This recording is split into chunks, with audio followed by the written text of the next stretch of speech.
E agora é com um imenso prazer que eu convido aqui um grande viajante para contar um pouco da sua história. Richard Louv é jornalista norte-americano, especialista em advocacy pela infância e cofundador do movimento internacional Children and Nature Network. É autor do livro A Última Criança na Natureza, Last Child in the Woods, já traduzido para mais de 15 línguas em 20 países e hoje lançado aqui em português pelo Instituto Alana. Seja bem-vindo, Richard.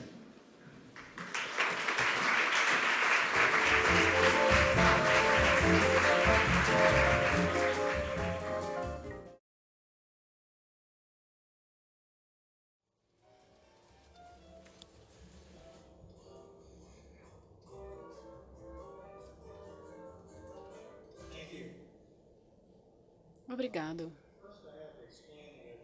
Antes de mais nada, eu gostaria de explicar que eu não uso PowerPoint. Espero que seja tudo bem.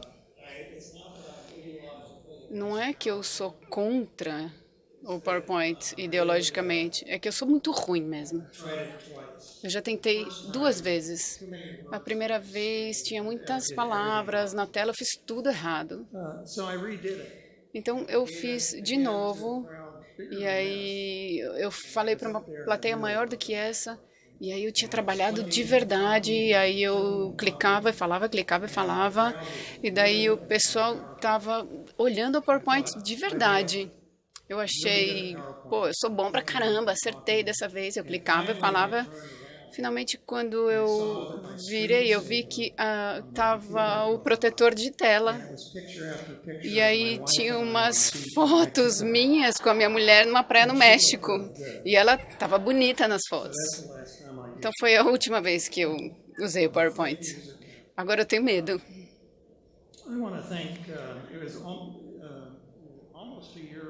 Faz quase 1 ano, ou talvez mais, que eu me encontrei com a Ana Lúcia e com a Laís Fleury. E tinha mais alguém lá, não lembro quem era. Não sei, não lembro. Enfim, um pessoal muito legal que veio para San Diego, onde eu moro, para falar sobre isso. Falaram sobre esse projeto que eles queriam lançar no Brasil. Eu gostei delas de cara. Eu tenho certeza que vocês sabem por que eu gostei delas de cara. O projeto Criança e Natureza no Brasil vai fazer coisas sensacionais. Muitos de vocês, talvez todos de vocês, já estejam fazendo coisas bacanas. Uma das coisas importantes desse projeto é que nos Estados Unidos, durante muito tempo, tinha gente muito legal, educadores ambientais, professores, programas que juntavam as crianças à natureza, faziam essa conexão, e eles trabalhavam heroicamente durante décadas, e eles não recebiam a atenção devida, ou a honra, ou os elogios que mereciam. Uma das razões pelas quais eles não eram conectados, eu lembro de quando eu falei, quando foi lançado o livro, as pessoas que trabalhavam em centros de natureza no Novo México, tinham várias pessoas dessas pessoas, e elas nunca haviam estado no mesmo ambiente, eles nunca haviam conversado. Uma das coisas que são verdadeiras é que muitos dos programas que existem por aí, eles se enxergam talvez como concorrência, porque eles têm os mesmos patrocinadores. O problema é que enquanto esses programas bacanas, excelentes, esses médicos excelentes, esses professores excelentes, enquanto eles não estiverem trabalhando juntos, pode ser que nós tenhamos programas excelentes, mas esses programas vão subir e vão cair no isolamento. A mudança cultural verdadeira, que é o objetivo de vocês, se juntar. Nos Estados Unidos ainda existe isso um pouco. Mas uma das razões que a Rede Criança e Natureza que nasceu do Last Child in the Woods, que cresceu, foi o trabalho em parceria, que os programas eles se conheceram, eles trabalham juntos, eles aprenderam uns com os outros. Isso é uma das coisas mais bacanas que eu acho que vai acontecer aqui. E eu acho que aqui vai funcionar porque muitos de vocês se conhecem, mas para aumentar isso, aumentar o número de pessoas, para trazer aliados inesperados de empresas, de profissionais médicos, o mundo que existe além desses projetos, ele vai crescer aqui, como cresceu nos Estados Unidos, por duas razões. Uma é que eu sou jornalista, não sei o que eu sou agora, na verdade, mas durante anos eu fui um jornalista, e quando o livro saiu há 10 anos, ele obteve muita atenção. Foi surpreendente para mim. Teve um artigo de quase página inteira. É muito bom começar um livro com isso. Como jornalista, eu sei como funciona a minha profissão e eu sabia. A minha preocupação era que a atenção que o livro estava recebendo ia rapidamente sumir. E que haveria uma queda nessas mudanças dali a 6 meses. Porque os jornalistas vão para o editor e falam, vamos lá fazer uma matéria sobre o Children and Nature, e aí o editor ia falar, não, a gente já fez ano passado, lembra do livro? Então, a minha preocupação é que a atenção que o livro trouxe talvez fizesse com que talvez até o interesse da mídia decrescesse. Então, nós criamos a rede Criança e Natureza. Nos Estados Unidos, nada é bom ou ruim por mais de 10 minutos. A mídia americana talvez agora dure 10 segundos, na verdade. Eu tenho uma sensação de que aqui funciona mais ou menos igual. Mas o que eu acredito é que nós queremos contar a história, nós queremos contar a história várias vezes, de formas diferentes, para que a história seja sempre nova. A gente precisava ter um lugar para colecionar as pesquisas que já existiam. Não havia muitas pesquisas antes do livro ser lançado. Eu procurei muitas pesquisas e não achei muitas, mas depois disso, agora centenas de estudos a respeito de criança e natureza. No site childrenandnature.org temos vários resumos, mais de 200 resumos, tanto nas crianças desconectadas, mas muitos mais a respeito dos benefícios da natureza para as crianças. Então, nós precisávamos de um lugar para continuar juntando essas informações, as histórias que foram escritas, pelo menos as boas. Todas as pesquisas estão no site. Nós tentamos melhorar o site para que a pesquisa dentro do site seja mais fácil. E eu acho que há um comentário no mundo acadêmico que a maior parte dessas pesquisas está atrás de paredes intransponíveis. Você precisa assinar uma revista científica, você precisa pagar para baixar uma pesquisa dessa. E eu fico me perguntando, cadê Harvard, cadê Yale, cadê a Universidade da Califórnia? Por que eles não estão fazendo isso? Por que eles não estão fazendo essas pesquisas, não estão disponibilizando essas pesquisas para todo mundo, no mundo? Porque os movimentos, eles são abastecidos por provas, por evidências. Então, nós começamos a compartilhar toda essa informação. E a gente espera que o Brasil nos ajude a aumentar não só o tamanho da nossa biblioteca de pesquisa, mas que encorajem mais pesquisas aqui no Brasil. É difícil chegar numa diretoria de escola ou numa sociedade médica se não tivermos provas concretas. A gente sabe que conectar as crianças à natureza é bom senso, mas nós precisamos evidências científicas para provar. A segunda razão para a rede Criança e Natureza é onde eu comecei. A gente só faz mudanças culturais se tivermos um movimento. E a única forma de ter um movimento é juntar as pessoas, conectar as pessoas que se preocupam com isso e aumentar o número de pessoas que se conectam e mantê-las conectadas online, mas também pessoalmente. Umas 2 semanas atrás, tivemos a 10ª conferência anual da Rede Criança e Natureza em Michigan. A Laís veio e outras 2, desculpa, não lembro os nomes, e elas ajudaram muito, apoiaram muito o Congresso. Havia mais de 700 pessoas lá e a primeira tinha só 60. E a gente teve que recusar, assim como vocês tiveram que recusar muita gente para a conferência. O nosso objetivo era, e ainda é trazer mais gente para essa sala, novos players, não só educadores ambientais, ainda que eles sejam muito importantes, mas também pediatras, empresários, a indústria outdoor. A gente quer terapeutas ocupacionais, porque tem educadores ocupacionais excelentes, veio na nossa conferência que tem um livro excelente. A gente quer as empresas de seguros, a gente quer advogados, porque tanta gente tem medo de processo nos Estados Unidos. A gente quer o pessoal de tecnologia, não tinha muitos. A gente quer amplificar esse movimento e fazer com que ele fique o maior possível.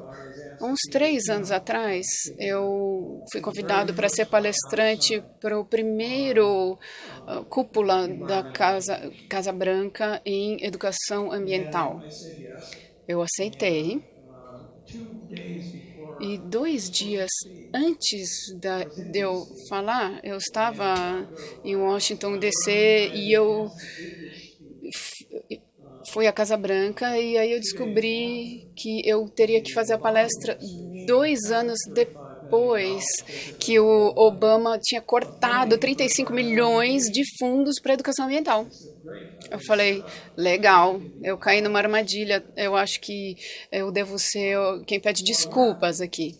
Bom, eu fui, eu estava encarando 150 educadores ambientais muito furiosos.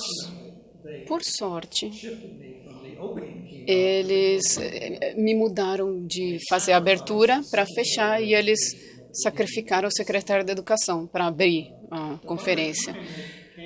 Mas quando chegou a minha vez, eu tive tempo suficiente para pensar. Aí eu disse que eu acordei pensando no filme Tubarão. Quem viu Tubarão aqui? Eu sei que é um filme ambientalmente incorreto, mas tô nem aí. Eu gostei do filme. A razão pela qual eu acordei de manhã, e eu falei para os educadores ambientais furiosos, a razão pela qual eu acordei pensando no tubarão lembra no filme ou no livro, quando eles se dão conta do tamanho do tubarão e alguém fala, a gente precisa de um barco maior. É o que eu falei para os educadores, vocês precisam de um barco maior. Enquanto os educadores ambientais só falarem entre si, vocês vão perder. Enquanto os conservacionistas só falarem entre si, eles perdem. Eu não sei como que é aqui no Brasil, mas nos Estados Unidos, cada um está no seu nichozinho, na sua panelinha. Até no mundo acadêmico, você está em panelinhas acadêmicas, religiosas, programas, panelinhas de educação ambiental. Eles estavam ali, naquele grupinho, e aí tem grupinhos dentro do grupinho. A gente não consegue fazer muito, resolver questões grandes, a não ser que a gente saia do nosso grupinho. Esse é um dos melhores benefícios deste projeto e deste movimento que está sendo lançado hoje aqui no Brasil. No fim, vocês vão fazer as pessoas saírem do grupinho. Daqui a 6 meses, vocês vão olhar em volta e vocês vão se surpreender do que foi realizado. Vocês vão ter novos patrocinadores, novos fundos. Vocês precisam criar um movimento. Não dá simplesmente fazer um exercício profissional que algumas pessoas fazem. Então, realmente, vocês precisam de um barco maior e eu acho que vocês têm. Eu vou começar a ler um pedaço. Acho que o pessoal da tradução tem uma cópia do livro que acabou de ser lançado. Gostaria de agradecer a Aquariana, que foi traduzido, tem uma capa bem bonita. Bom, deixa eu ler. Se, quando éramos jovens, tivéssemos vagado pelas florestas de álamo do Nebraska, criado pombos em um telhado no Queens, pescado percas em Ozark, ou sentido o movimento de uma onda que viajou milhares de quilômetros antes de levantar o barco, teríamos nos conectado com o mundo natural e seríamos assim até hoje. A natureza ainda nos mostra a passagem dos anos, elevando-nos e transportando-nos. Para as crianças, a natureza vem em muitas maneiras. Um bezerro recém-nascido, um animal de estimação que vive e morre, uma trilha de chão batido, uma cabana aninhada em urtigas, um terreno baldio, pantanoso e misterioso. Independentemente da cena, a natureza oferece a cada criança um mundo mais antigo e vasto, separado dos pais. Diferentemente da televisão, o contato com a natureza não rouba o tempo, mas o amplia. A natureza oferece a cura para uma criança que vive em uma família ou uma vizinhança destrutiva. Ela funciona como um papel em branco, em que a criança desenha e reinterpreta suas fantasias culturais. A natureza inspira a criatividade da criança, demandando a percepção e o amplo uso dos sentidos. Dada a oportunidade, a criança leva a confusão do mundo para a natureza, leva tudo no riacho, vira do avesso para ver o que há do outro lado. A natureza também pode assustar. Até mesmo esse medo tem um propósito. Na natureza, a criança encontra liberdade, fantasia e privacidade, um lugar distante do mundo adulto, uma paz à parte. Esses são alguns dos valores utilitários da natureza. E em um nível mais profundo, ela se doa para a criança, por si mesma, não como reflexo da cultura. Nesse nível, consegue despertar uma humildade inexplicável. Eu sei que tem muito nessa página que parece estar desatualizado. A ideia de solidão na natureza para uma criança pode parecer desconfortável para muitos de vocês e para as pessoas nos Estados Unidos também. Mas, no fim das contas, nós esperamos que o objetivo seja uma brincadeira, o brincar independente no mundo natural. Nós precisamos adultos que ajudem as crianças a experimentar o mundo natural. Mas, no fim, o que essa criança ganha do mundo natural é só a experiência dessa criança. Essa experiência é o que dá um lugar especial no próprio coração da criança. E esse lugar especial só existe se for criado, se for fixado para o resto da vida da criança. Muitos de vocês estão aqui provavelmente porque tiveram um lugar especial na natureza quando eram crianças.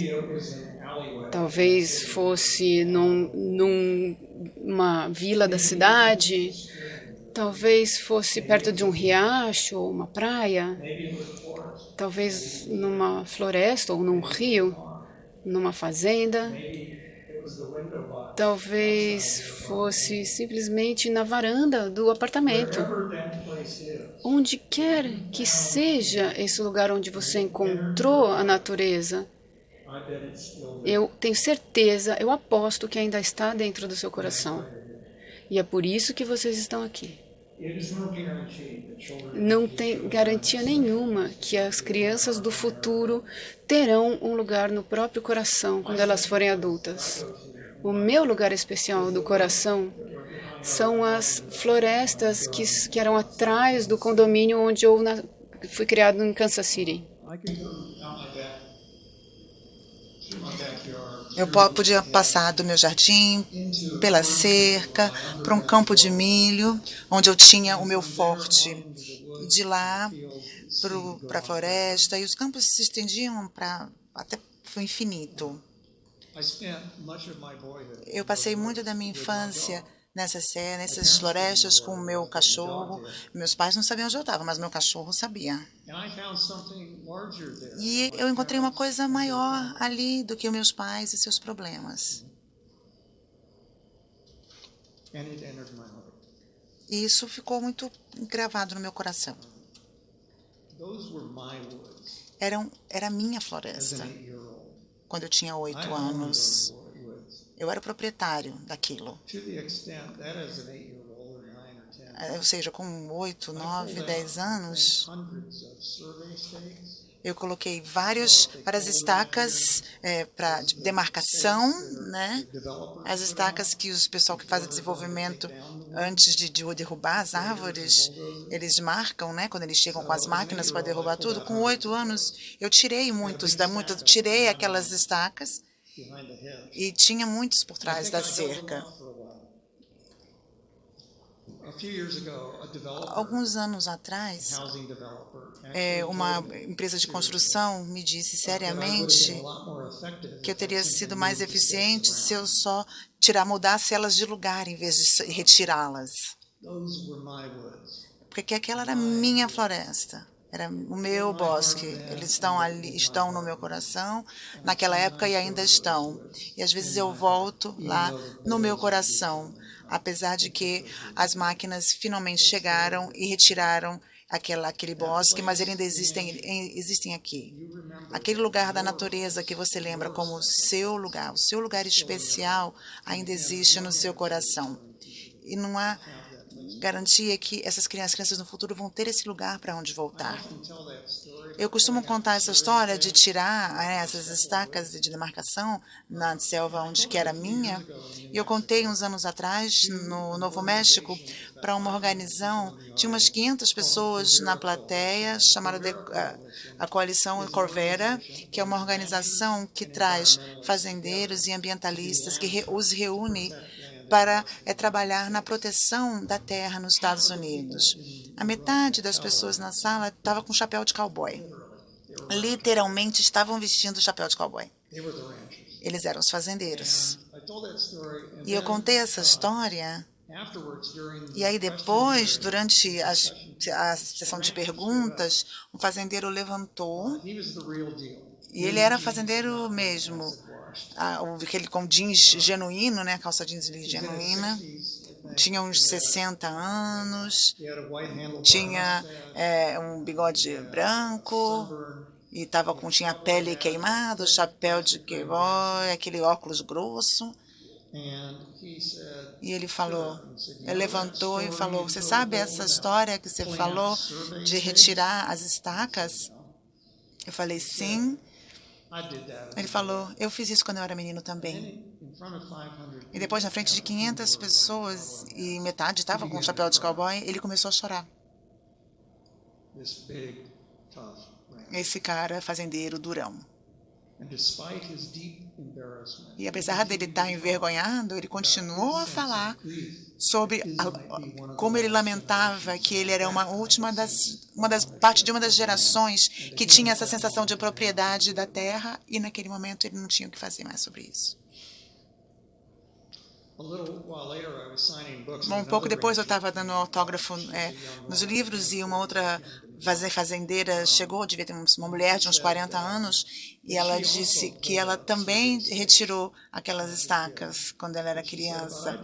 Mas ela falou, eu fiz diferente, eu fazia do meu cavalo. E o meu cavalo ficou tão acostumado comigo puxando que ele começou a me levar para as estacas. E aí eu podia só esticar e pegar. Quando aquele fazendeiro estava falando, eu tive a sensação do que ele estava falando, do que estava por trás das suas palavras, aquela sensação de propriedade, né? O que é isso? Eu acho que o que ele estava descrevendo era que a terra abaixo dos seus pés tem um significado. E toda a terra à sua volta tem um significado. E o céu acima dele também tem um significado. E tudo aquilo o segura, o prende à terra. Tudo que o possui, e ele tem a terra, mas a terra também o tem e o sustenta. As nossas crianças hoje, eles conseguem ter essa sensação? Algumas têm, mas certamente nos Estados Unidos, cada vez menos crianças podem. A gente tem que mudar isso. E a gente pode mudar isso. Uma das coisas que é verdadeira é que, além das evidências científicas que começou a mostrar a profunda desconexão entre as crianças e a natureza, além disso, há um outro conjunto de evidências que é muito novo e mostra os grandes benefícios da natureza para a saúde psicológica, física e o funcionamento cognitivo e a criatividade. E eu acho que a saúde espiritual também, apesar de que a ciência está mais focada nos outros.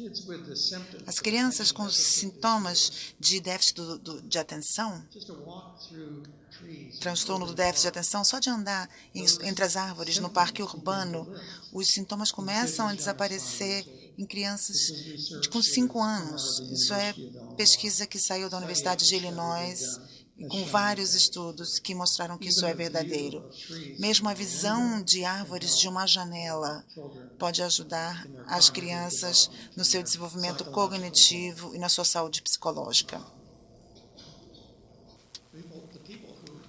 As pessoas que estão fazendo esses estudos sugerem que a terapia da natureza seja adicionada às outras 2 terapias tradicionais para o transtorno do déficit de atenção, que são modificação comportamental e Ritalina e outros medicamentos. Agora, nos Estados Unidos, eu acredito que isso também acontece aqui, eu vejo que isso também acontece aqui, os pediatras, em geral, estão muito preocupados com o grande aumento no número de crianças que estão recebendo prescrição de Ritalina. Em algumas escolas nos Estados Unidos, 30% dos meninos tomam Ritalina para controlar o seu transtorno do déficit de atenção.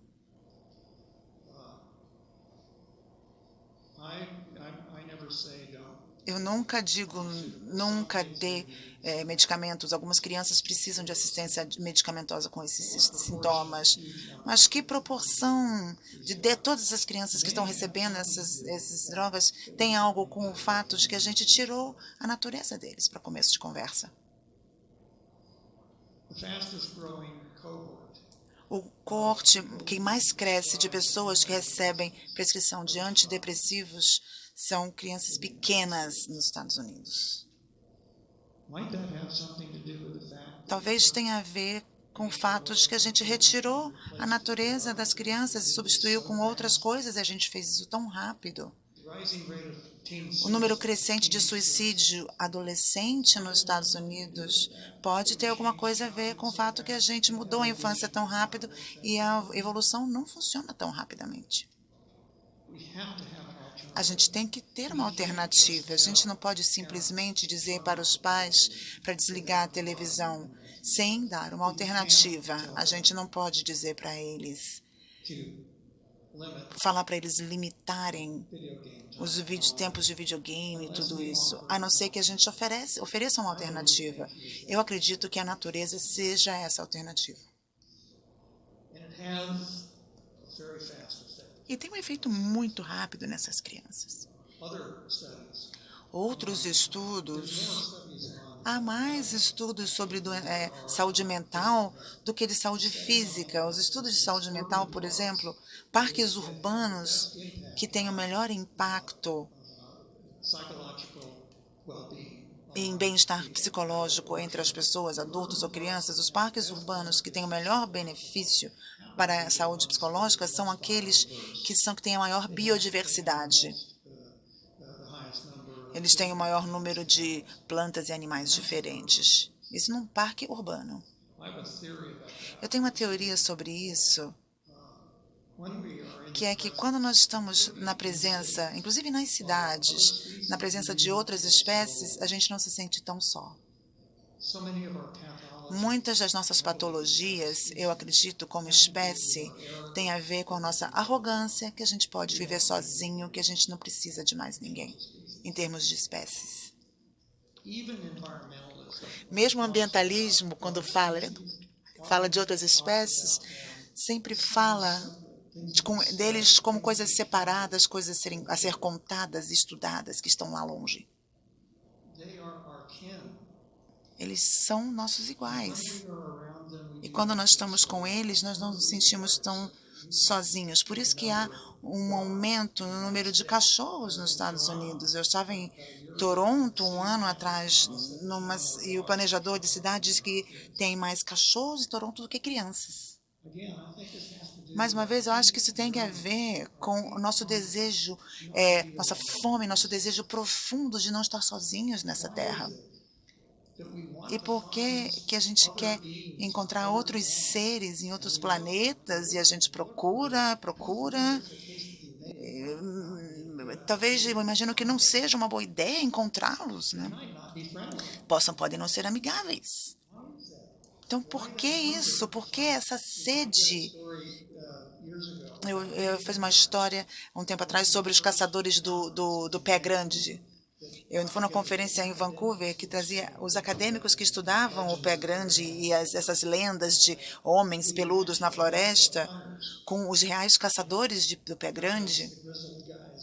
As pessoas que estavam lá realmente nas florestas, no Canadá, e procurando o pé grande. Foi muito interessante ver a parte acadêmica desse pessoal interagindo. E eu lembro de falar, e basicamente havia dois grupos, e eles se chamavam assim, os caçadores. Os que queriam matar, os loucos que queriam matar o pé grande, trazer o corpo e provar que ele existia, e os pacíficos, os loucos pacíficos. E eles talvez não iam nem falar para ninguém se eles encontrassem o pé grande. E eu lembro de falar com um deles, e ele falou, mas o que você vai fazer, o do Pacífico, né, se você encontrar o pé grande? Ele falou, não sei, eu vou olhar para ele. Eu pensei, bom, você vai falar para as pessoas? Ele falou, não, acho que não. Esse cara, como muitos deles, tinha perdido dinheiro, perdido sua fortuna, sua família, porque tudo que ele queria fazer era procurar o pé grande. E tem muita gente assim, aí, talvez algumas mulheres também. Por que isso? É porque essa sede por outras espécies. Eu acho que tem a ver com essa solidão que a nossa espécie sente. E eu acho que é um dos motivos porque os parques com maior biodiversidade nos ajudam como espécie. Os estudos de saúde mental para crianças e adultos mostram a grande redução do estresse com só um pouco de contato com a natureza e com o mundo natural. Estudos de saúde física que comparam as pessoas, um grupo de pessoas numa esteira, num lugar fechado, numa academia fechada, e comparam diretamente com outro grupo de pessoas que estão fazendo exercício, trilha, jardinagem, algum tipo de exercício verde, na natureza, os dois grupos estão queimando exatamente o mesmo número de calorias. As pessoas na esteira, na academia, fica mais saudável, a pressão melhora, bem-estar psicológico, tudo melhora para as pessoas nas esteiras, nas academias. Mas as pessoas que estão fazendo exercício verde, queimando exatamente o mesmo número de calorias do que o pessoal da academia, as pessoas que estão fazendo atividades fora, melhoram ainda mais. A margem de melhoria que a gente não entende, que a natureza acrescenta ao exercício físico. Existe uma grande preocupação nos Estados Unidos, e eu entendo que aqui também, sobre obesidade infantil, na verdade, obesidade em todas as idades, mas em especial infantil. Os pediatras estão muito preocupados com isso. E muitos anos atrás, eles começaram a dizer que nos Estados Unidos, a próxima geração de crianças, diferente de qualquer geração, e quando elas crescerem, diferente de todas as gerações do passado, vai morrer mais cedo que seus pais, em termos de expectativa de vida. E uma das principais razões é a obesidade infantil. Alguns dos estudos descobriu que os bairros, e eu estou falando, estou falando de bairros em cidades que têm muito verde, e é possível ter em bairros populosos com natureza. Pode aparecer em pequenos parques, ou entre prédios, ou nos telhados verdes, ou dentro dos prédios, e eles descobriram que esses bairros altamente populosos com maior verde tinham o índice de massa corporal e a obesidade infantil mais baixa. Então, há alguma coisa na natureza que a gente não entende completamente. Em termos de função cognitiva e educação,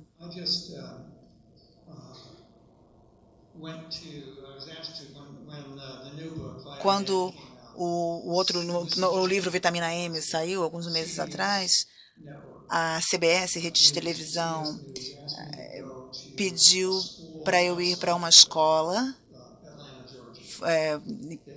em Atlanta, na Geórgia, uma escola baseada na natureza. E quando eu cheguei lá, eu aprendi que eles tinham sido inspirados pelo livro A Última Criança na Natureza. Eu fiquei muito feliz. E uma escola sensacional. Toda a sala tinha seu próprio prédio, a própria casinha, e a frente da sala era de vidro, e você podia abrir todas essas salas para fora. E em torno da escola tinha bosques e trilhas onde as crianças passavam a maior parte do tempo. Eles tinham jardins na escola, tinham espaços naturais em torno dessas todas essas salas de aula. E as crianças passavam um terço do dia, pelo menos, fora, aprendendo sobre tudo, não só sobre a natureza, mas com a natureza como um ambiente de aprendizado. E essa escola estava tendo um desempenho melhor do que qualquer outra escola naquela região, em termos de melhoria acadêmica. As crianças naquela escola também eram mais saudáveis do que as crianças nas outras escolas. E eram crianças de bairro de classe mais baixa. E eram mais saudáveis. E as pessoas, os diretores da escola tinham umas teorias, eles trabalhavam dentro numa cápsula, respirando os germes uns dos outros, eles não ficavam passando... E também eles estavam mais fora, na Escandinávia, eles têm o que chama a escola de qualquer tempo. Então, nessas escolas, as crianças têm que sair parte do dia, não interessa como está o tempo. E as crianças nessas escolas são mais saudáveis, têm menos resfriados, menos gripe, só de fazer com que as crianças fiquem fora. Na Finlândia, que tem também essas escolas externas, são bem comuns, A Finlândia é líder mundial. É sempre o número 1 ou o número 2, às vezes o número 3, depois volta para o número 1 em aprendizado de ciências.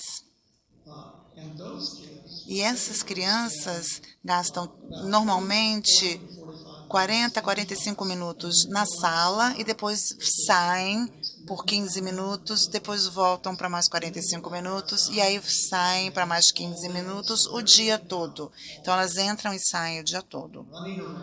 E correndo. E muitas dessas escolas têm espaços naturais. Algumas são chamadas escolas de florestas, porque quase nem tem construção lá. E a Finlândia é líder mundial nos testes de aprendizado de ciências. Então, eles sabem alguma coisa que nossas escolas nos Estados Unidos não sabem. Enquanto isso, nos Estados Unidos, já há uns 15 anos, a gente está diminuindo os intervalos ou eliminando o recreio. Tem escolas nos Estados Unidos que não têm mais recreio. São ótimas escolas construídas sem um playground. E eles aumentam o período de aula. E eles estão fazendo provas o tempo todo. O foco é nas provas. Aqui não vai muito longe, mas os Estados Unidos foi longe demais. E o que a gente está fazendo com essas crianças? A gente senta elas e faz prova. Os estudos recentes publicados na Nature e outras revistas científicas dos Estados Unidos, o problema é sentar. E agora diz que sentar é o novo fumar, né? Até mesmo para as pessoas que não têm sobrepeso. Se você se sentar o dia inteiro, você pode desenvolver o mesmo câncer e outras doenças do que um fumante, mesmo se você não tiver sobrepeso. Uma vez mais, o que nós estamos fazendo com essas crianças? A gente senta ela nas cadeiras, a gente diminui o recreio, diminui os estudos de campo, faz provas e mais provas. E se eles não se comportarem, eles ficam de castigo. O que a gente está pensando nos Estados Unidos? Eu espero que aqui vocês não estejam indo por esse caminho. Parece que um pouquinho.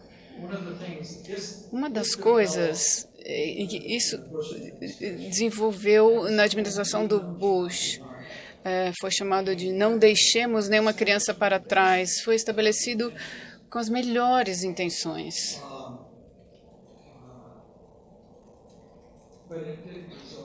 Mas o resultado não foi muito bom.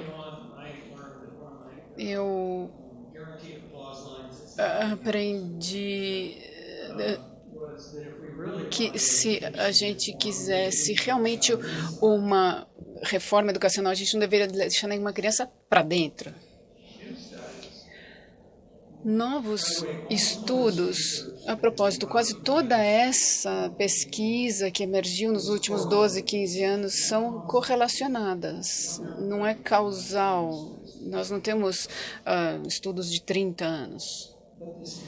Mas esse número imenso de estudos, todos parecem apontar para a mesma direção. É muito raro para um corpo de evidência sempre apontar para a mesma direção.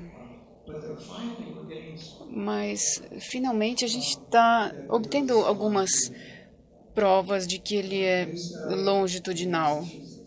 Novos estudos em Massachusetts, 950 escolas. O estudo foi feito por uma empresa de Taiwan. E todas essas escolas e áreas urbanas, eles tiraram todos os problemas socioeconômicos.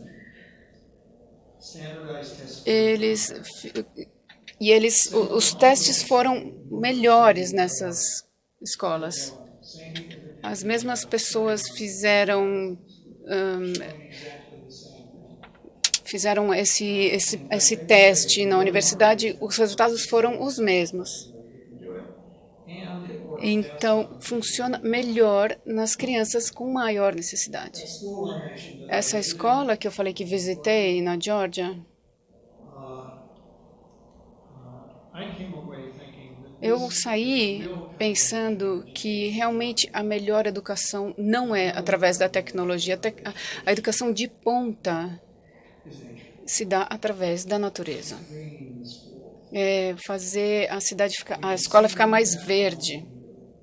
A gente vê o efeito imediatamente. Não quer dizer que o computador não seja bom. A gente precisa do computador na escola, não tem dúvida disso. Mas eu não acho que tem que ser colocado numa posição tão importante. A gente tem que dar a experiência real para as crianças. Nos Estados Unidos, eu acho que aqui não seja igual, que as pessoas que estão dirigindo as escolas, eles sabem que escolas elas querem no futuro e tem pouco a ver com sair na natureza, ou quase nada. As escolas estão cheias de computadores, eles falam de videogame como ferramenta de aprendizado, eles estão falando sem vergonha nenhuma do self-monitoring, dizendo que o teste, como a gente conhece, vai desaparecer, porque as máquinas vão observar essas crianças. Cada tecla que eles digitarem em qualquer aparelho vai ser qualificado e quantificado o dia inteiro pelas máquinas. Essa escola que é chamada de alta tecnologia em Brooklyn, Nova York, ela não tem playground, ela no segundo andar. As crianças sentam na sala o dia inteiro trabalhando no computador, trabalhando no iPad e outros aparelhos eletrônicos. E nas paredes, ao redor dessas crianças, tem câmeras grande-angulares para observar essas crianças o tempo inteiro. E aí os educadores estudam as gravações. Eu não sei vocês, mas eu acho que isso é assustador.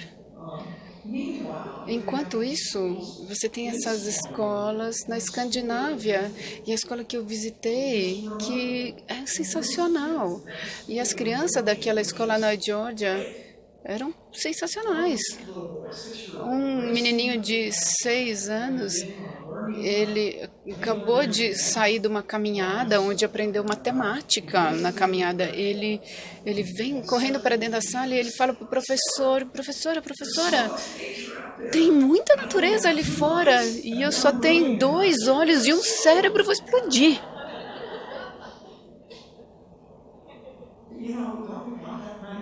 Não é essa energia que a gente quer na escola? Essa escola está cheia disso.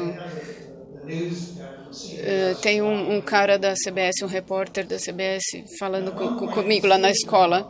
Aí veio um menino, um deles estava com 2 coelhinhos, e aí dá um para o repórter e um para mim. O repórter estava muito sério. E aí uma garotinha do meu lado, ela anunciou que queria ser uma escritora. Aí o repórter perguntou o que sair na natureza te ajuda. Óbvio, ela respondeu. Eu consigo ver que tudo é conectado aqui. Conectado. Aí a gente estava segurando os coelhinhos, fazendo cafuné neles, e depois que ele desligou a câmera, a garotinha veio no meu ouvido e falou: o coelho que você está segurando é o selvagem. E eu nunca vi esse coelho ficar tão calmo. Foi a melhor parte do meu dia, e aí eu descobri que eu estava apertando bem o coelho. Deixa para lá.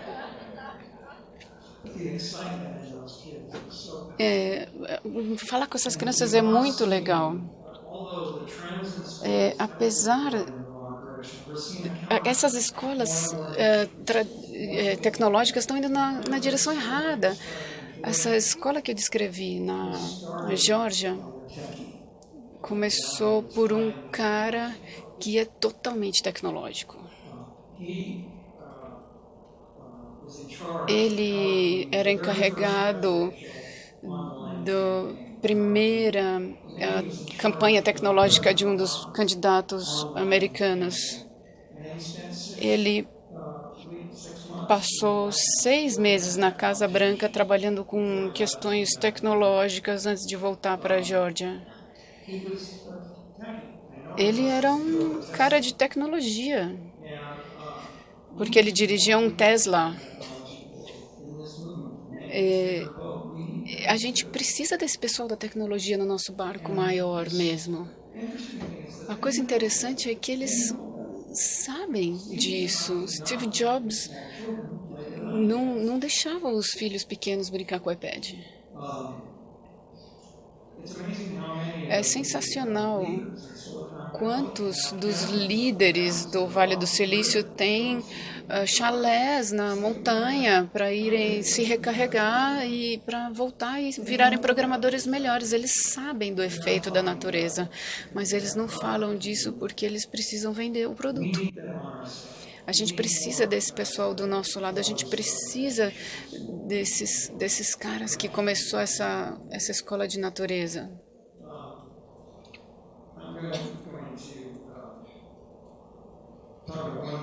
Vou falar de mais uma coisa e daí eu vou terminar e espero que a gente possa ter uma sessão de discussões. Tem uma questão até maior aqui. Eu acho que a questão de condições mentais mais importante no meu país é como a gente fala do futuro e como a gente conversa com as crianças a respeito do futuro. Eu me convenci ao longo do tempo de que os americanos, se lhes perguntam, se eles pedem para descrever imagens do futuro distante, quase sempre as imagens têm muito a ver com Blade Runner, Mad Max ou Jogos Vorazes. É uma visão pós-apocalíptica que as pessoas imaginam num futuro distante. O Martin Luther King disse e demonstrou que qualquer movimento, qualquer cultura vai falhar se não conseguir pintar um futuro aonde as pessoas querem ir. Nos Estados Unidos a gente não conseguiu fazer isso. A maioria das pessoas tem essa visão pós-apocalíptica. O gênero número 1 para os jovens dos Estados Unidos por anos tem sido o que chama de ficção distal. É um futuro pós-apocalíptico onde nem mesmo os vampiros estão se divertindo. Por que a gente aceita essas imagens? Eu não sou contra esse tipo de literatura, esses livros, mas eu me pergunto o que acontece com uma cultura, qualquer cultura, que não tenha uma imagem de um futuro grande para contrabalançar, que inclua a beleza, um futuro não só sobrevivência, mas um futuro bacana, que você consiga ver na sua cabeça. O que acontece com uma cultura que não consegue fazer isso? A gente tem algumas imagens que não sejam pós-apocalípticas. A gente tem imagens de robôs, onde tudo é tecnologia. Isso é uma outra visão de futuro. E tem uma outra imagem que a gente tem mais ou menos um futuro sustentável. Eu uso a palavra sustentabilidade cada vez menos, porque a maior parte dos americanos dizem que sustentabilidade significa eficiência energética. E aí, para. Se você tentar imaginar um futuro de eficiência energética, é o quê? Painéis solares? A gente precisa fazer isso, é o mínimo necessário.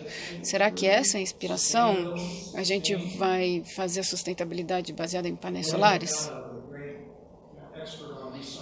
Um expert em reciclagem disse que você quer um casamento sustentável, você não quer melhor do que isso?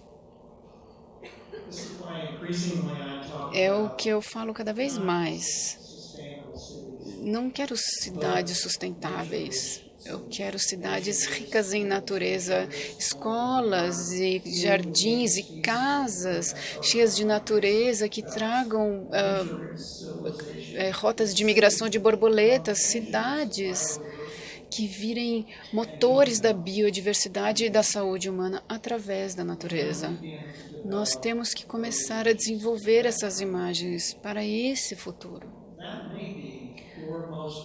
Talvez seja a sua missão mais importante, além de conectar as crianças à natureza, é garantir que eles tenham esse lugar especial no coração, onde eles possam ir e encontrar alguma coisa maior no futuro, quando eles forem adultos. Além disso, eles precisam pintar esse futuro, não um futuro apenas sobrevivível, mas um mundo bonito, cheio de natureza. Talvez seja a sua missão mais importante. Muito obrigada.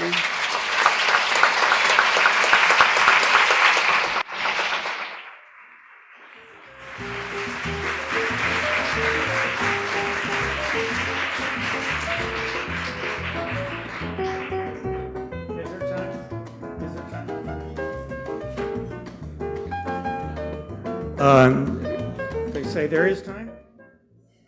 Tem tempo, então?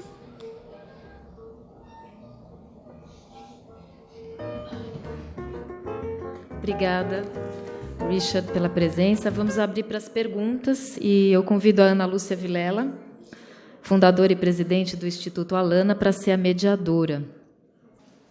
Eu aqui de novo. Bom, gente, Richard, em primeiro lugar, muito obrigada pela sua apresentação.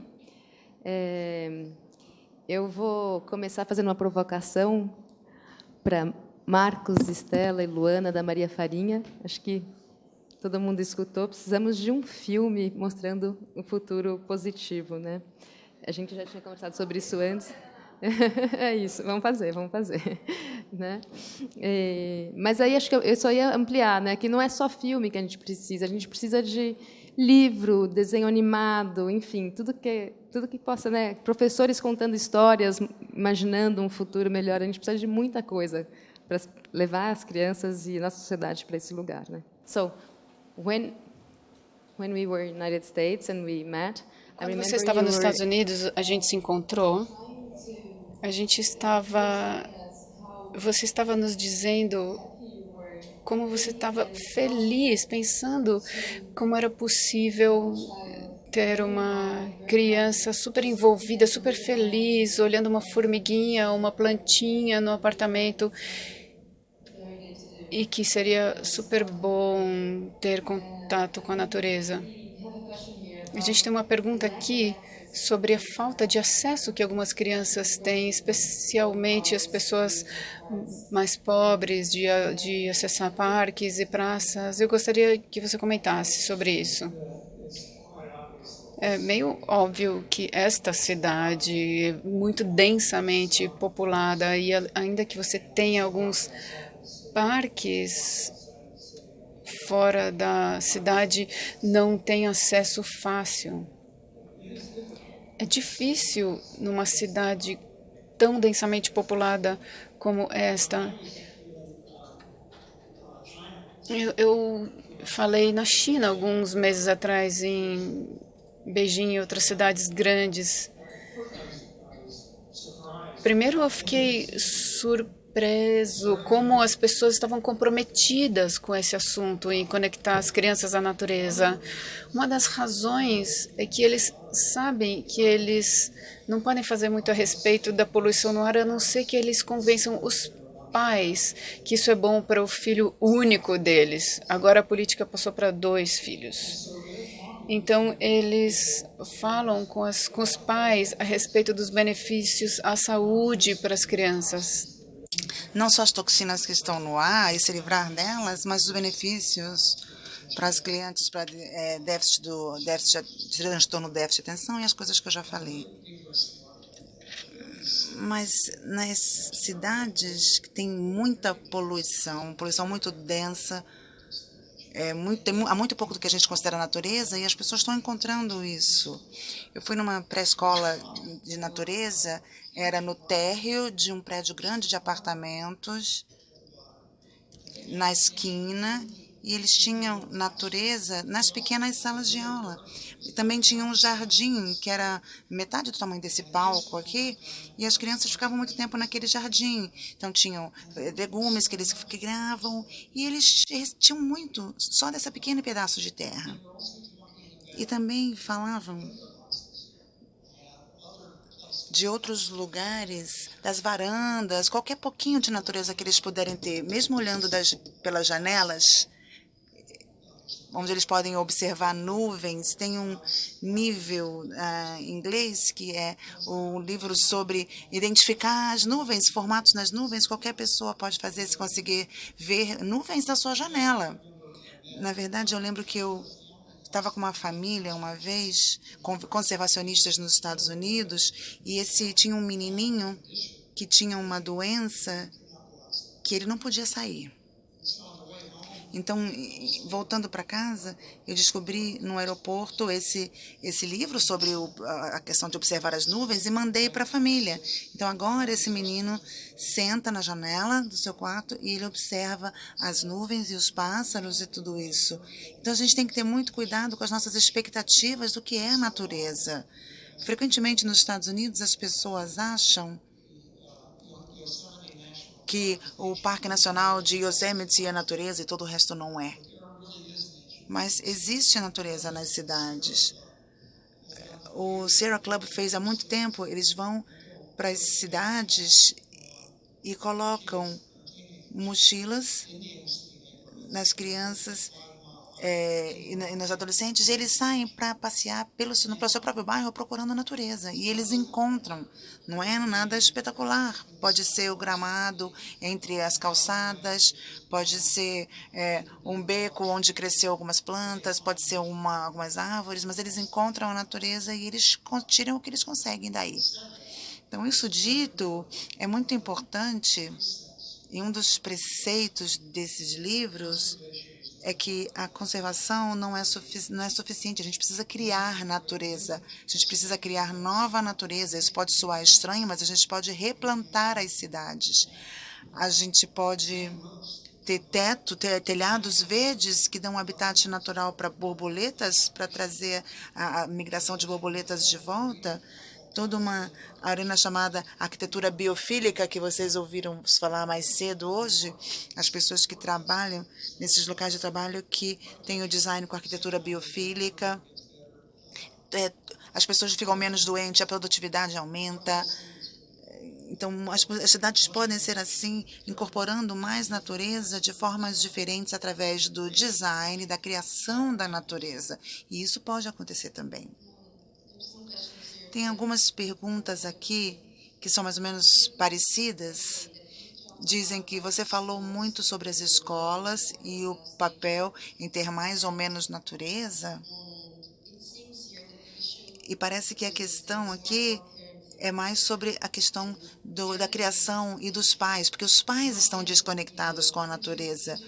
Você poderia dar exemplos de como lidar com os pais, como conversar com os pais e convencê-los de ir para a natureza com as crianças?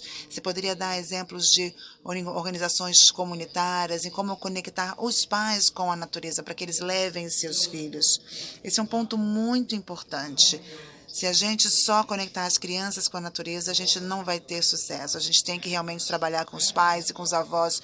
Avós são um recurso ótimo, porque os avós nos Estados Unidos, pelo menos, estão numa idade que eles tinham contato com a natureza quando eram crianças. A maior parte dos avós, as pessoas da minha idade nos Estados Unidos, tiveram relativamente, a maioria viveu em fazendas. E isso mudou 20 anos atrás. O censo dos Estados Unidos parou de contar as famílias nas fazendas porque havia tão poucas. Então, isso desapareceu. E ainda tem gente aqui como eu que tem uma memória de como era construir uma casa na árvore, que se lembram do forte, da casa que eu tinha lá no meu campo de milho. A gente tem lembrança e a gente não pode sair desse mundo e levar essa lembrança com a gente. A gente tem que compartilhar isso com as crianças que podem ser nossos netos ou que estão nessa idade. Então, os avós, eu acho que nós precisamos da conexão com os avós, programas de conexão com os avós, para usá-los como recurso. Para os pais, a gente tem uma geração jovem de pais agora que provavelmente não teve muito contato com a natureza, pelo menos nos Estados Unidos. Mesmo quando eles aprendem, eles têm que aprender sobre esses benefícios da natureza. E essa é uma das coisas que a gente vai fazer, educar os pais sobre os benefícios cognitivos, psicológicos e de saúde, para que eles levem isso a sério. Mas uma vez que eles sabem isso, normalmente eles não sabem onde começar, porque eles não cresceram na natureza na sua própria infância. Então, é um dos motivos porque nós precisamos de coisa como de clubes familiares de natureza. Esses clubes nos Estados Unidos são várias famílias que saem juntas. Em San Diego, de onde eu sou, tem um clube de família de natureza que cresceu para mais de 1.500 famílias. E o que esses clubes fazem são grupos de famílias que você pode ligar, mandar um e-mail e dizer: a nossa família quer ir para o parque, fazer uma trilha no sábado, alguma família quer ir com a gente? E aí você tem 4, 5, 6 famílias de cada vez, tendo uma aventura na natureza juntos. Não custa nada criar um desses clubes. Eu espero que vocês façam alguma coisa parecida aqui. Vocês podem baixar uma ferramenta de como começar. Você não precisa esperar pelo governo, esperar por fundações. E uma das chaves para isso, especialmente numa época que tem essas famílias se sentem mais seguras quando elas saem e exploram a natureza juntas. As crianças também agem diferente. Nós também já vimos isso. Se os pais levam os filhos para uma trilha na natureza, eles ficam chatos e ficam reclamando e querem voltar para casa para jogar videogame. E os pais sentem que eles estão torturando os seus filhos, na verdade. Mas se você for com outras famílias, com outras crianças, de repente eles estão brincando de esconde-esconde, fazendo o que as crianças fazem juntos, que é as millennials, né? Talvez eles não estejam brincando sozinhos na natureza, mas eles estão fazendo suas próprias regras, estão fazendo seus próprios jogos, suas próprias brincadeiras. E isso que acontece em espaços abertos e naturais. Então, esses clubes, uma das coisas importantes é que também eles constroem um capital social para os pais. Esses pais que não conhecem nada sobre a natureza, mas querem fazer isso com seus filhos, tem outra família que tem essa experiência e que conhece. A logística das famílias de pais solteiros, por exemplo, a logística é pior. Então, esses clubes funcionam muito bem para famílias com pais solteiros, porque outras famílias podem ajudar com a questão logística também. E as crianças precisam de outras crianças tanto quanto precisam da natureza, né, para brincar. Outra coisa que a gente queria falar é que você, obviamente, é muito focado na importância das evidências. E eu gostaria de perguntar o seguinte: agora, se você escolhesse no que investir, que tipo de evidências você gostaria de ter? Você tem uma resposta para isso? Que tipo de pesquisa você gostaria de ver sendo feita que ainda não foi feita? Eu acho que a pesquisa que a gente precisa mais é a pesquisa que começa a mostrar que tipo de atividades na natureza funciona melhor, qual é a duração de uma atividade na natureza que é boa, que tipo de ambiente e, por exemplo, em grandes cidades, que tipo de experiência com a natureza que existe ali funciona. O que funciona melhor nas grandes cidades? A gente não sabe isso.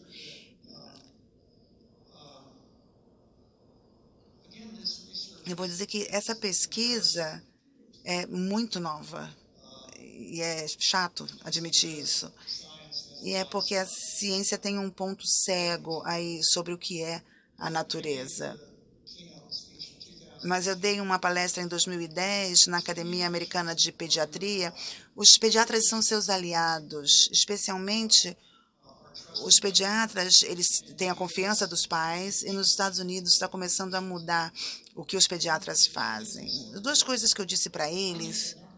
Uma coisa é, eu não vou pedir à Academia Americana de Pediatria para ter uma política oficial de desordem da transtorno do déficit de natureza. Eu sei que vocês vão me pedir aí o estudo longitudinal de 30 anos, e eu falei para esses 5.000 médicos no público, onde vocês estavam 30 anos atrás, quando vocês tinham que ter começado essa pesquisa. E eles gostaram disso, eles entenderam. Então, eu vou falar para vocês fazerem o seguinte, vou pedir para vocês usarem o seu bom senso e a sua sabedoria, não só para encorajar mais pesquisa, mas para cuidar das suas famílias, da forma que você vê que é melhor para essas famílias. E use o seu bom senso e a sua bondade. E se isso envolver prescrever a natureza, façam isso. Então, hoje nos Estados Unidos, eu tive um diretor de escola que ele dizia, tenha cuidado com o que você diz, alguém pode estar ouvindo. Alguém estava ouvindo naquele público. E muitos daqueles médicos agora, esses pediatras, estão prescrevendo natureza.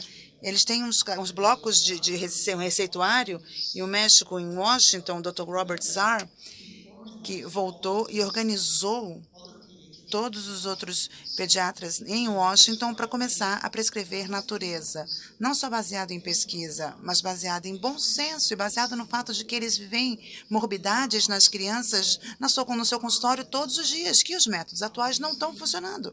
Obesidade infantil, depressão em crianças, tudo que eles estão fazendo não está funcionando. Os pediatras sabem disso e eles querem se arriscar. Eles prescrevem natureza, mas não parou aí. Depois ele e os outros pediatras criaram uma base de dados de todos os parques em Washington. Então, o médico pode olhar no computador, virar para a família e prescrever a natureza e falar, e aqui está o parque que está a 2 quarteirões da sua casa. Então, não só a pesquisa, mas como a gente aplica essa pesquisa. O Dr. Howard Frumkin, ele era o chefe do Centro de Saúde Ambiental, ele gosta de dizer, sim, a gente precisa de pesquisa, mais pesquisa sobre a criança na natureza, mas a gente já sabe o suficiente para poder agir. Nós temos o Daniel Becker aqui de manhã, o pediatra, que já está prescrevendo a natureza já há muito tempo, e o brincar para as crianças e para os pais. Acho que ele vai ajudar a adicionar outros pediatras para fazer a mesma coisa. Tantas perguntas, não sei o que fazer. Tem uma sobre tecnologia. Enquanto você estava falando em prescrever natureza, eu estava pensando no nosso sonho de ter um aplicativo que os pais podem usar e, bom, dizer que perto de você, a 1 quarteirão, você tem isso e tem aquilo. Como a tecnologia pode ajudar os pais e os professores? Seria uma ideia para o pessoal de tecnologia. Na verdade, tem o Clube de Natureza de Familiares do estado de Rhode Island, eles criaram um aplicativo. Então, as famílias podem entrar nesse aplicativo e combinar com outras famílias as saídas deles. Tem 2 perguntas sobre o medo cultural de pais que não querem sair, têm medo de tudo, medo dos riscos, medo de outras pessoas, medo de não estarem seguros. Você tem alguma coisa que você recomendaria, alguma ideia? Isso é uma coisa que as pessoas estão perguntando sobre os riscos. Nós já falamos bastante sobre se arriscar na natureza, mas esse é um tipo diferente de risco, né? Uma questão de segurança. Um dos benefícios desses clubes familiares de natureza é que você percebe a segurança nos números. Se você sai com outras famílias, você vai se sentir mais seguro. Eu não realmente eu sei que o seguro existe. Mesmo nos Estados Unidos, o medo de estranhos é muito maior do que a realidade. O medo dos desconhecidos é grande, e em alguns bairros é realmente perigoso. Esse é um dos motivos porque as escolas são importantes, porque as organizações que conectam as crianças com a natureza são tão importantes. A outra resposta para isso é começar a pensar em termos de risco comparativo. Eu nunca digo que a natureza é segura. Obviamente, no Brasil, há coisas a se preocupar quando você sai na natureza além das cidades. E, na verdade, esse é um dos benefícios, um dos atrativos da natureza, é que ela não é perfeitamente segura. É um dos motivos por que os adolescentes gostam da natureza. Mas se você começar a pensar em termos de risco comparativo, sim, existe um risco de sair da sua porta. Você pode ser atropelado. Você pode ter um encontro infeliz com uma pessoa má. Mas também há grande risco de ficar dentro de casa o tempo todo. A obesidade infantil é o maior risco à saúde que nossas crianças estão encarando a longo prazo. Não só agora, mas quando ficarem adultos. Se têm sobrepeso como crianças, eles vão criar esse risco para o resto da vida.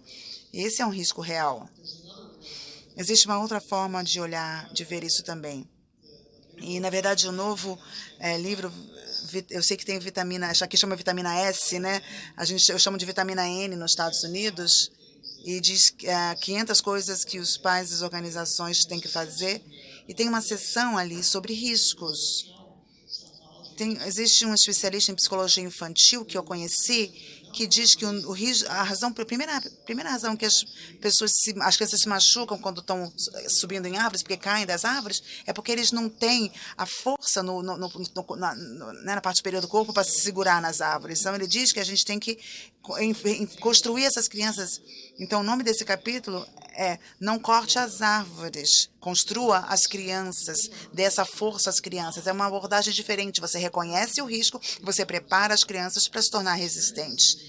E as experiências na natureza aumentam a resiliência e a resistência das crianças. As pessoas estão dizendo que não temos mais tempo. Posso fazer a última pergunta? Ok, então eu vou escolher uma última pergunta, que é, entendendo o fato que a espécie humana precisa aprender como viver integrada com a natureza e não apenas conservá-la, como você vê a permacultura como um conjunto de soluções para essa nova sociedade que nós temos que pensar? E também, se você puder acrescentar a essa resposta o papel de como você vê a questão da preservação da natureza. Bom, algumas coisas. Primeiro, a permacultura é muito importante, pode ser feita nas cidades, pode ser feita fora das cidades, muito importante. Jardins comunitários são muito importantes. Cultivar alimentos nas cidades é importante. Reconhecer que grupos de imigrantes trazem sua própria forma de se conectar à natureza e respeitar isso e aprender deles. Em San Diego, de onde eu venho, os refugiados da Somália são muito grandes na agricultura urbana, estão chamando agora de agricultura imigrante, e que acontece nas cidades, têm suas próprias feiras, eles cultivam seu alimento, e mesmo nas cidades mais densas. Em Detroit, no Michigan, que agora está esvaziando, e esses espaços vazios estão sendo plantados com grandes jardins comunitários, e estão dando alimento. Isso é uma outra forma de lidar com isso. Em termos de conservação, tem um aspecto que... Bom, eu tenho idade suficiente para lembrar que havia rios nos Estados Unidos que estavam pegando fogo quando eu estava na escola, no ensino médio. E ainda estavam literalmente pegando fogo quando eu me formei na faculdade. Mas agora, devido ao ato das águas limpas, ninguém pode retirar nada das conquistas do ambientalismo. Mas o problema é que o ambientalismo agora está preso, está travado. E eu conheço os chefes das grandes organizações ambientalistas nos Estados Unidos e eles vão concordar com isso. Estão muito focados em mudança climática, devem estar, mas cada vez mais eles estão acrescentando a essa visão pós-apocalíptica do futuro Uma das coisas mais importantes que os ambientalistas podem fazer é começar a pintar esse quadro não só de uma sobrevivência para o futuro, mas um futuro com mais natureza. E também muitos ambientalistas conservacionistas, eles estão cansados, como os biólogos de vida selvagem estão desesperados, porque eles lidam com perdas de espécies todos os dias, é o trabalho deles. Então, no início, 10 anos atrás, esses biólogos não queriam saber de mais crianças nas florestas. The same was true with some of the park rangers, and I understand you have some of that attitude here about the parks. Last thing they want is more people. Well, the problem is, unless you have more kids in the woods, more people connected to nature and learning to love it, there will be no political constituency for endangered species or parks in the future. So we have to build that bigger boat. Perdão. Além disso, a gente tem que ter mais crianças na natureza. Eu ouvi disso sobre um conservacionista, que eles estavam cansados, eles estavam desesperados, mas quando eles se envolveram com o movimento Criança com a Natureza, eles se reanimaram. Teve um cara famoso, biólogo da Colômbia Britânica, que leu o livro e se envolveu com o movimento. Ele disse para o amigo dele, quando os biólogos, o biólogo que lidou com isso se suicidou quando ele lidava com isso todos os dias. Aí ele se envolveu com o movimento Criança e Natureza, e ele falou que vai além da racionalidade. Ele deu esperança, ele teve mais esperança. E ele escreveu no jornal de Toronto. Ele contou essa história e agora não só ele não desistiu, mas agora ele gerencia essa área lá na Colômbia Britânica. Esse movimento que vocês começaram aqui tem a ver com a conservação dos conservacionistas.